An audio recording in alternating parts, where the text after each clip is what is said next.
Ciao a tutti e bentornati su Biografie, Vita e Opere, pronti a partire con un'artista considerata una delle voci migliori del pop italiano, dalla voce robusta e graffiante che ricorda in certi tratti Janis Joplin. Mi riferisco a Mia Martini. Mettetevi subito comodi perché ho moltissime cose interessanti da raccontarvi. E allora partiamo! Domenica Rita Adriana Bertè nasce a Bagnara Calabra, in provincia di Reggio Calabria, il 20 settembre del 47, da Giuseppe Radames, professore di latino e greco al liceo, e Salvina Dato, insegnante elementare. Ha 3 sorelle, Leda, la celebre cantautrice Loredana Bertè, e Olivia. I genitori si trasferiscono nelle Marche per motivi di lavoro, così Domenica vive fra Porto Recanati e Ancona sino ai 14 anni. Mimì, chiamata così dalla famiglia, scopre il suo amore per il canto sin da bambina. Studia anche piano e danza classica. Polanca, infatti, è il suo primo modello artistico. Si guadagna i primi applausi alle feste in piazza, nelle balere e ai concorsi dilettantistici per voci nuove. Nel 1962 si reca a Milano assieme alla madre in cerca di un'audizione nella speranza di ottenere un contratto discografico. Riceve molti no, ma non si scoraggia. Il discografico Carlo Alberto Rossi ne intuisce il talento e decide di lanciarla come ragazza yeye sul modello di Françoise Hardy. Partecipa quindi al Festival di Pesaro con il brano Ombrello Blu. Nel 1963 incide col nome di Mimì Bertè un 45 giri che contiene 2 cover: I miei baci non puoi scordare, cover di Ian Samuel, You Can Never Stop Me Loving You, poi Lontani dal resto del mondo, cover di Andy Williams e Eddie Gorn, I Want to Stay Here, cui fa seguito un secondo 45 giri con Insieme. Nel 1964 vince il Festival di Bellaria con il pezzo Come puoi farlo tu, ma la notorietà arriva con il terzo 45 giri intitolato Il Magone. Viene inserita nel mensile musicale Tutta Musica e fa interviste per giornali e TV. Nel 1965 incide un altro discreto successo stile surf rock intitolato Ed ora che abbiamo litigato. Nel 1966 arrivano 2 nuovi brani, Non sarà tardi il primo e 4 settimane.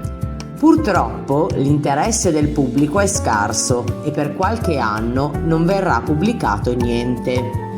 Ma Mimì prosegue comunque con la sua passione, vive a Roma con la madre e le sorelle, si dedica alle jam sessions e forma un trio con la sorella Loredana e Renato Fiacchini, che sarebbe Renato Zero. In più lavora presso il sindacato dei cantanti e dei cantautori. Purtroppo nel 1969 viene condannata per possesso di una sigaretta di e sconta 4 mesi di reclusione. All'epoca non esistevano ancora le leggi odierne e venivi severamente punito anche solo per possesso di quantità irrisorie come nel suo caso. Fortunatamente in seguito verrà prosciolta, ma questa esperienza la segnerà profondamente. Venne anche bloccata, a seguito della condanna, la pubblicazione del 45 giri Coriandoli spenti, l'argomento dell'amore, rimasto inedito per oltre 30 anni. Anni 70. Nel 70 partecipa come corista, assieme a Loredana, al disco Per un pugno di samba, inciso dal celebre cantautore brasiliano Chico Buarque de Holanda. Poi si esibisce con il gruppo del pianista Toto Torquati in un repertorio a lei molto congeniale, Aretha Franklin, Ella Fitzgerald, per esempio. Incontra poi Alberigo Crocetta, produttore discografico e scopritore di talenti, nonché fondatore del Piper di Roma. La lancia subito nel mercato internazionale, ideando l'azzeccatissimo pseudonimo Mia Martini. Mia dalla sua attrice preferita Mia Farrow, mentre Martini nome del famoso marchio di bevande, che è una delle 3 parole italiane più famose all'estero. Le altre 2 erano spaghetti e pizza. Nel 1971 esce Padre davvero, tratta di un conflitto fra padre e figlia, giudicato, e cito, dissacrante dalla censura. Grazie alle sue ottime qualità interpretative ottiene la vittoria al Festival di musica d'avanguardia e nuove tendenze di Viareggio. Sul retro è incisa Amore, amore un corno, scritto da Baglioni e Coggio. Baglioni scrive anche Gesù è mio fratello e Lacrime di marzo, presenti nel primo album Oltre la collina, lavoro giudicato fra i migliori della discografia d'autore. È anche uno dei primi concept album italiani. Presente la tematica della disperazione e la solitudine giovanile, poi la religiosità, la malattia e Lucio Battisti la vuole nel suo unico special televisivo Tutti insieme, in cui Mia canta dal vivo Padre davvero, in versione censurata. Nel 1972 la sua etichetta tenta di mandarla a Sanremo con il brano Credo, ma non viene ammessa alla Kermesse. Il disco però uscirà ugualmente. Crocetta lascia la RCA e approda alla Ricordi. Mia Martini decide di seguirlo. Incide così Piccolo uomo, celebre pezzo della cantante, scritta da Lauzi e La Bionda su musica di Baldan Bembo. Arriva l'immediato successo, viene invitata nelle trasmissioni televisive più importanti e vince il suo primo disco d'oro. Poi lancia Donna sola alla Mostra Internazionale di Musica Leggera di Venezia. Il disco si rivelerà il 45 giri di maggior successo della rassegna. L'anno dopo, infatti, vincerà la Gondola d'Oro. Esce quindi il suo secondo album, Nel mondo una cosa, che contiene alcuni dei brani preferiti di Mia. Nel 1973 arriva anche la popolarità all'estero. Infatti, alcuni paesi europei le invitano in varie trasmissioni TV. Incide poi la splendida Minuetto, firmata da Califano e Baldan Bembo. Per scrivere il testo di questa canzone, Califano prende spunto da situazioni personali e private della stessa Mia. È la sua canzone più venduta, vince un altro disco d'oro, uno di platino e si aggiudica al Festival Bar. Partecipa nuovamente alla Mostra Internazionale di Musica Leggera di Venezia, presentando Bolero e Il Guerriero. Nel nuovo lavoro saranno anche presenti Ma quale amore, scritta da Venditti e Franca Evangelisti, La malattia, sul tema allora molto censurato della dipendenza, e Dove il cielo va a finire, scritto da Maurizio Fabrizio, altro capolavoro. Nel 1974 è ormai sulla cresta dell'onda, incide i suoi successi anche in altre lingue e ottiene particolare successo in Francia. Poi esce È proprio come vivere, album di maggior successo di quell'anno, da cui il singolo Inno, di cui consiglio l'ascolto, e la snavuriana Domani. Scrive inoltre con Conte e Baldan Bembo un brano scritto in lingua greca, Agapimum. Partecipa nuovamente alla Mostra Internazionale di Musica Leggera di Venezia e vince anche qui il disco d'oro per il suo primo 1.000.000 di dischi venduti. A fine anno registra lo special televisivo intitolato Mia, con ospiti come Gabriella Ferri e Lino Capolicchio. Nel 1975 lancia il nuovo singolo Al Mondo, che ottiene ottimi riscontri. Presenta il programma radio Ciao Domenica con Giuffre Gagliardi. Sempre in quell'anno esce Sensi e Controsensi e riceve il premio della critica a Palma di Maiorca per il brano Nevicate. Quest'album risulta essere uno dei più amati in assoluto dell'artista. Difatti consiglio l'ascolto di Occhi Tristi, Padrone e Donna fatta donna. Purtroppo, fra la Ricordi e la cantante, vi sono delle problematiche insanabili di incompatibilità. Viene proclamata miglior cantante donna dell'anno tramite il referendum Vota la Voce di TV Sorrisi e Canzoni. Poi è una dei protagonisti del Varietà, la compagnia stabile della canzone, con Gino Paoli, Gigliola Cinquetti, Cocciante, Gianni Nazzaro. Intanto la Ricordi fa pressione alla cantante per incidere esclusivamente con la sua etichetta. Essendo vincolata da un contratto, Mia è costretta ad assecondare queste richieste, senza nascondere però di non essere d'accordo. Realizza quindi l'ultimo album con la Ricordi, intitolato Un altro giorno con me, attraversando non poche problematiche e controversie. Vi segnalo per l'ascolto questi miei pensieri, Milo Verde e Io ti ringrazio, scritta anche da Tozzi. Nonostante i contrasti con la Ricordi, l'album sarà uno dei più venduti della sua carriera. Nel 1976 ritorna alla RCA e pubblica Che vuoi che sia se t'ho aspettato tanto. Da ricordare i brani Ma sono solo giorni, Se mi sfiori e In paradiso. La cantante deve partecipare al Festival di Sanremo col brano L'amore è il mio orizzonte, salvo poi ancora una volta ripensarci. La RCA le propone un'ottima offerta contrattuale che prevede fra l'altro anche la libertà di scelta in fatto di repertorio. Mia Martini naturalmente coglie l'occasione al volo e recede anticipatamente il contratto con la Ricordi. L'ingaggio della RCA la vede come artista di punta ed esce come il vento. Sin dal primo ascolto si carpisce immediatamente la nuova forza ispiratrice dell'artista, non più privata delle sue libertà di scelta e in piena libertà creativa. Ascoltate l'album precedente e poi questo e fatemi sapere che impressione vi ha dato.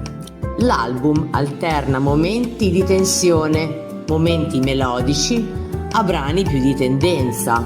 Vi partecipano due autori di prestigio all'epoca poco conosciuti, come Amedeo Minghi e Mango. Il chitarrista Memmo Foresi poi.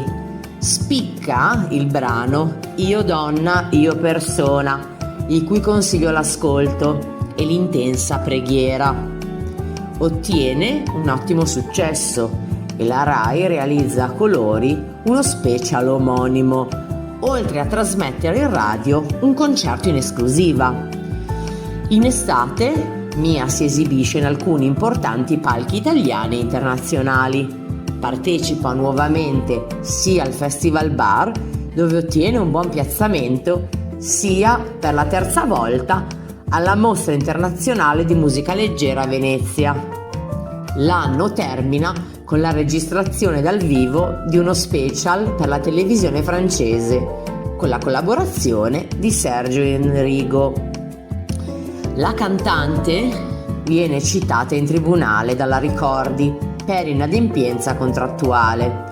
La casa discografica chiede e ottiene il ritiro dal commercio del suo nuovo LP, che però fu soltanto temporaneo, e il sequestro di tutti i beni e i guadagni dell'artista, nonché il pagamento di un'altissima penale per l'ammontare di quasi 90 milioni di lire dell'epoca.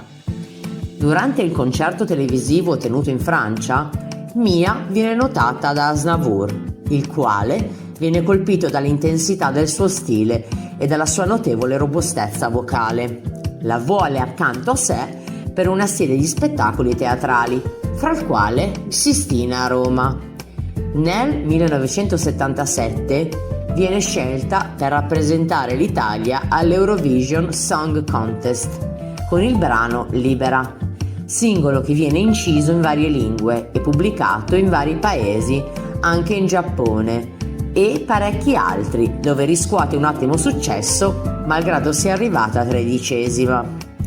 Nello stesso anno incide Per amarti, brano assai noto e per lei particolarmente rappresentativo. Realizza l'omonimo album, nel quale collabora col cantautore Ivano Fossati, dando inizio anche a un legame sentimentale decisivo per la sua vita e la sua carriera, che durerà per circa 7 anni. Il 10 gennaio del 78, insieme ad Aznavour, esordisce con grande successo all'Olympia di Parigi. Terminato il mese di repliche, la cantante rinuncia al lavoro e al rinnovo del contratto per portare il recital in Inghilterra, alla Royal Albert Hall di Londra.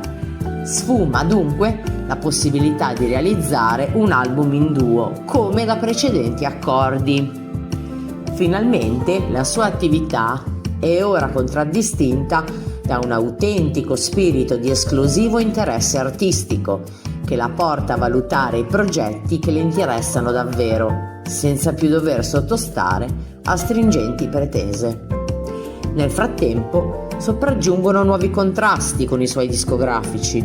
Mia Martini inizia a non sentirsi più ben accetta in RCA, probabilmente a seguito delle notevoli modifiche al testo e arrangiamento di Libera, snaturandone così il senso originario e lasciando l'artista del tutto contrariata. Lamenta anche lo scarso impegno da parte dell'RCA nella realizzazione del nuovo LP destinato al mercato anglosassone, che infatti non verrà mai ultimato.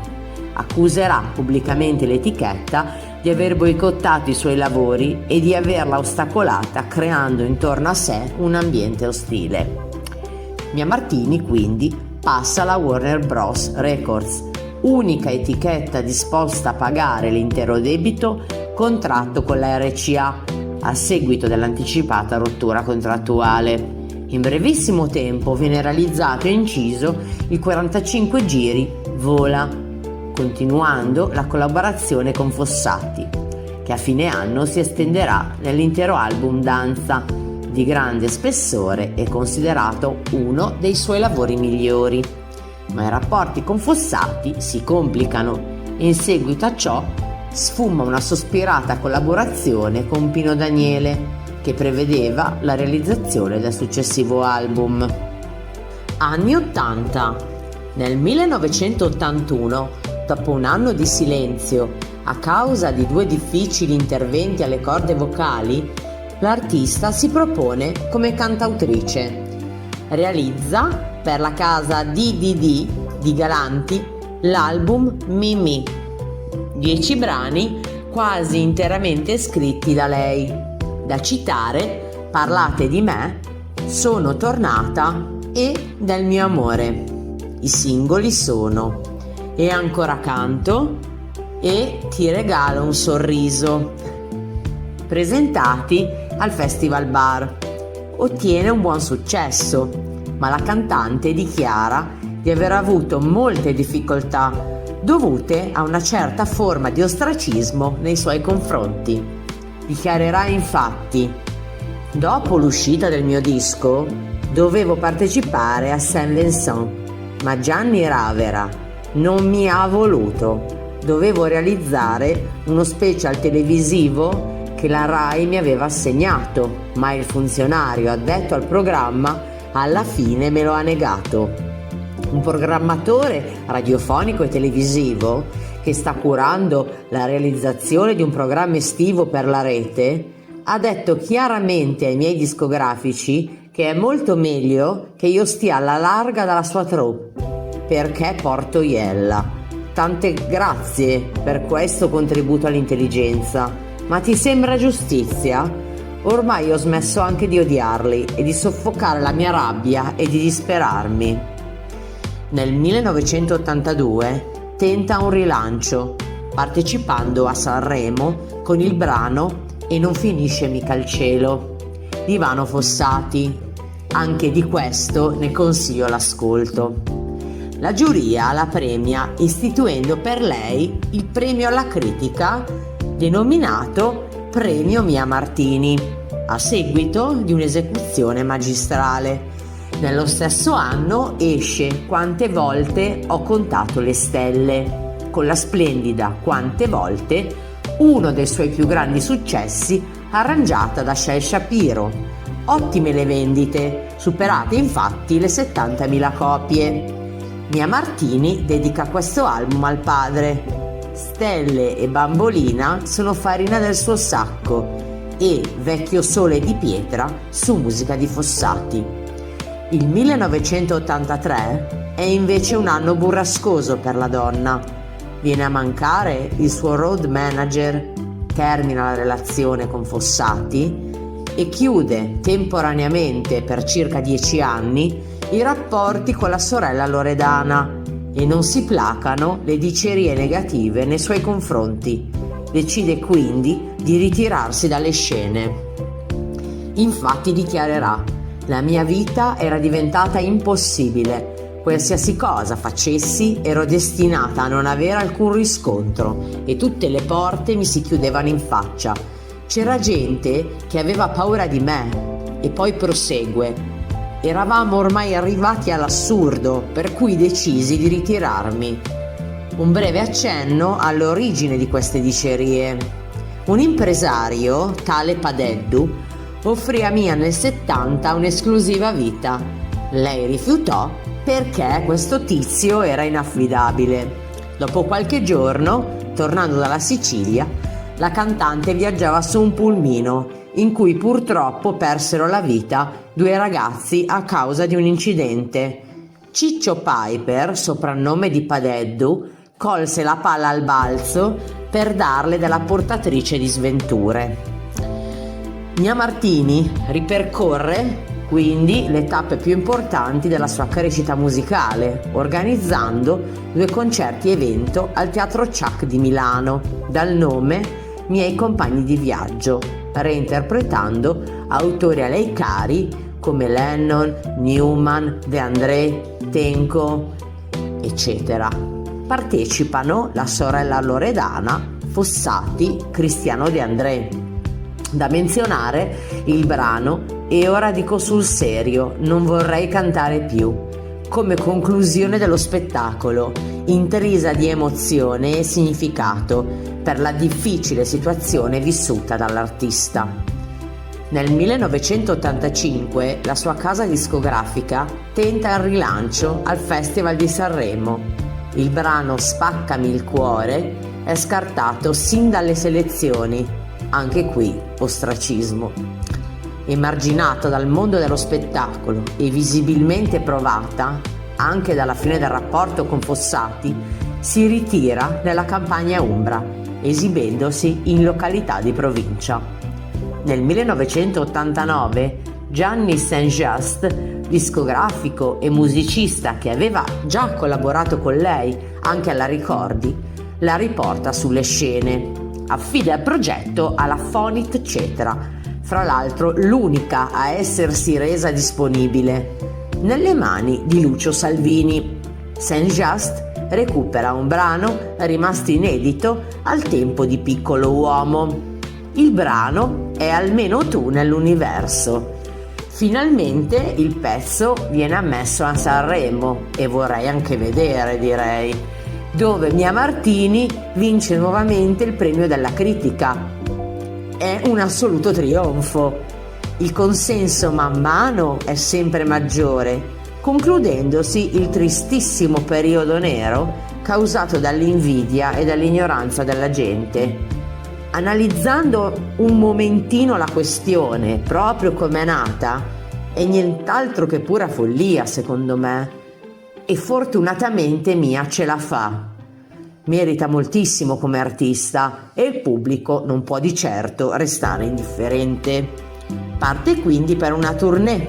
Incide un nuovo LP dal nome Martini Mia, in cui sono presenti 2 perle, Notturno e Donna, quest'ultima scritta da Gragnaniello, che dopo averla vista durante un'esibizione nel periodo nero si commosse e le dedicò questo brano, che tratta di violenza fisica e psicologica sulle donne, iniziando peraltro una lunga e proficua collaborazione con lei.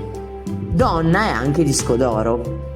La Martini, sempre in quell'anno, vince anche la targa Tenco come migliore interprete femminile dell'anno. Nel novembre dell'89, l'allora presidente del Consiglio Andreotti la proclama interprete per eccellenza, in qualità di presidente del Premio Donna Roma. Anni 90.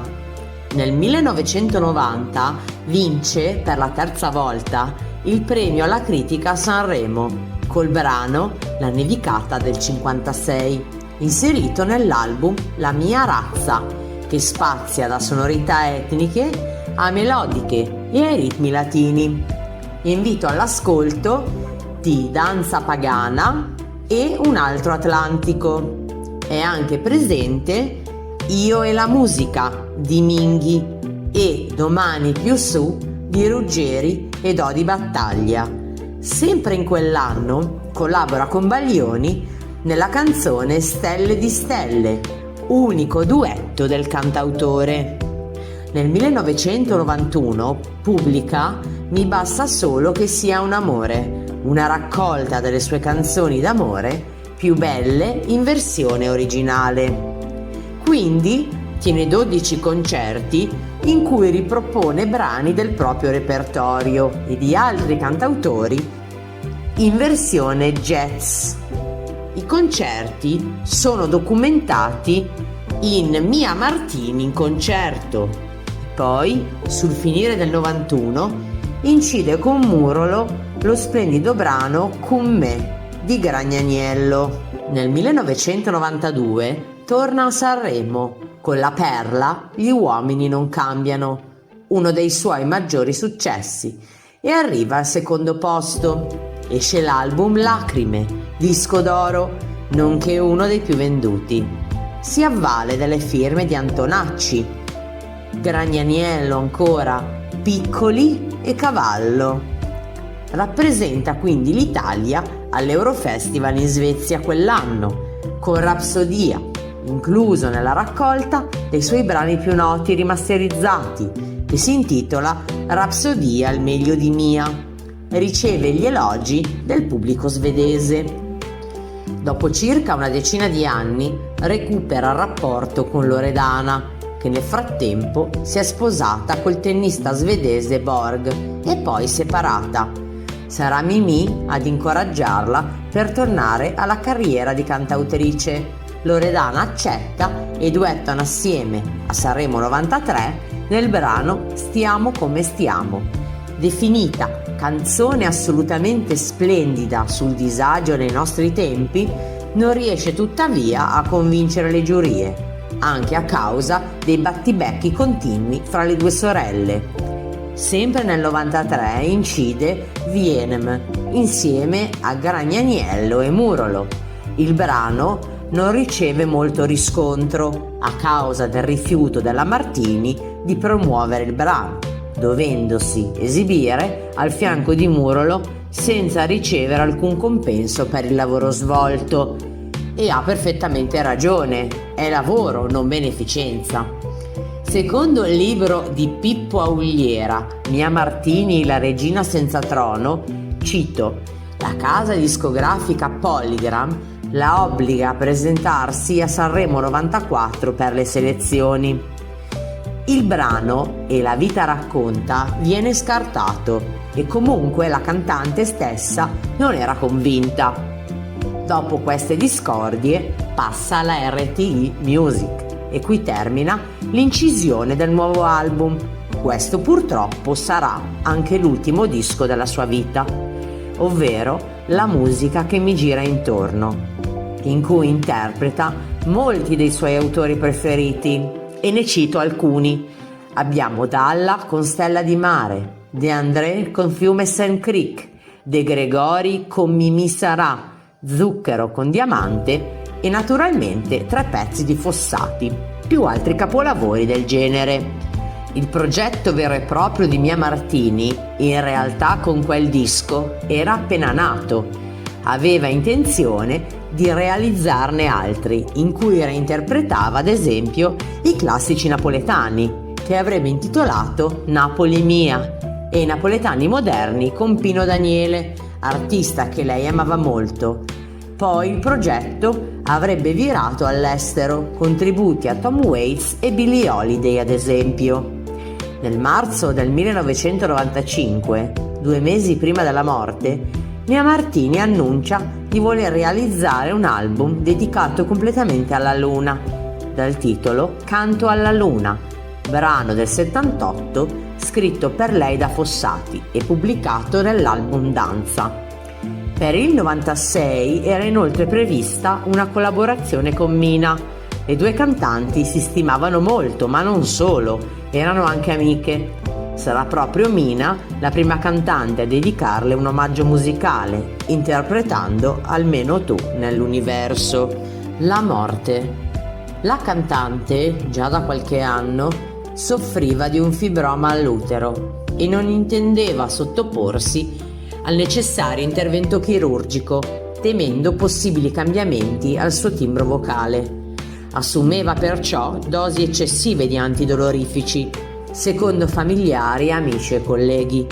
Nel 95, a inizio anno, annunciò la nuova tournée e durante i primi concerti venne ricoverata d'urgenza per 2 volte, sia ad Acireale che a Bari, a causa di dolori allo stomaco e al braccio sinistro, ignorati anche dal suo entourage. Arriviamo quindi al 14 maggio 95. Le forze dell'ordine irruppero nella sua casa a Cardano al Campo, in provincia di Varese, a seguito di una telefonata del manager che non riusciva a reperirla da alcuni giorni. Venne rinvenuto il corpo senza vita, riverso sul letto, in pigiama, con le cuffie nelle orecchie ed il braccio sinistro teso verso il telefono, poco distante da lei, purtroppo. La procura di Busto Arsizio aprì un'inchiesta e dispose l'autopsia e indicò come causa del decesso un arresto cardiaco da overdose da zucchero a velo. Smentite più volte dalle sorelle, invece, le ipotesi del. Ai suoi funerali, svoltisi a Busto Arsizio, presero parte circa 4.000 persone, fra cui autorità e colleghi.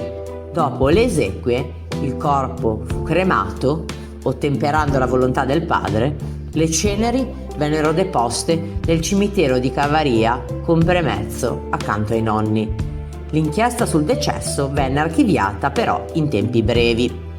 In alcune interviste e programmi TV, Loredana accusa il padre di violenze contro la prima moglie e le figlie nell'infanzia, confermate dalla sorella Leda, e soprattutto di aver visto il corpo di Mimì pieno di lividi e che sia stata cremata troppo in fretta, volontariamente, per nascondere queste prove.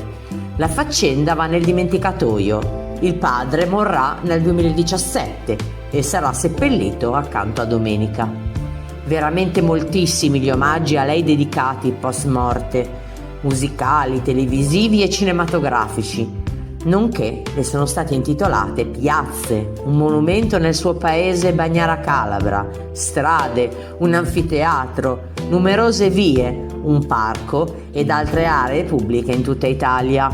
E siamo alla fine di questa puntata dedicata alla unica Mia Martini, persona umile e sanguigna, di gran robustezza vocale e dal talento naturale. Questo è Biografie, Vita e Opere. Io sono Ale e vi ringrazio. Iscriviti, lascia un mi piace e un commento e attiva le notifiche per rimanere aggiornato. Ci vediamo al prossimo video. Ciao e buona vita a tutti!